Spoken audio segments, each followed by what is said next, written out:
శ్రీకృష్ణుడి మీద ఆయన దేవుడు అయినా కూడా ఆయన మీద అనేక హత్య ప్రయత్నాలు జరిగాయి. అది కూడా బాల్యంలో. బాల్యంలో చిన్నప్పుడు ఆయన ఊహ తెలియని వయసులో. అవును, కరెక్ట్. అసలు ఎన్ని జరిగి ఉంటాయి ఆయన హత్య ప్రయత్నాలు?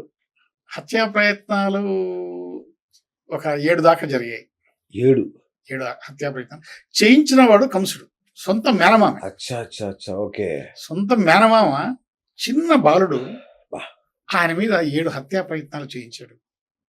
ఆయన సంహరించాలని ప్రయత్నం చేశాడు. మొదట రేపల్లిలో ఆయన చిన్నతనంలో ఉన్నప్పుడు పూతన, అవును, శటకాసురుడు, అలాగే తృణావర్తుడు, ఈ ముగ్గురు హత్య చేయడానికి వచ్చి ఆయన చేతులు హతమయ్యారు. అవును.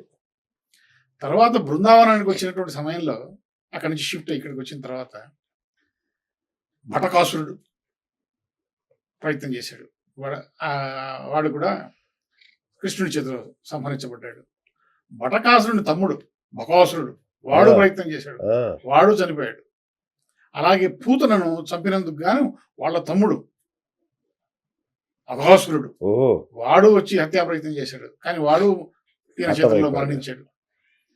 ఈ అఘాసురుడి మేనమామ అరిష్టాసురుడు అని ఒకడు, వాడు వచ్చి ప్రయత్నం చేశాడు, వాడు కృష్ణుడి చేతిలో హతమయ్యాడు.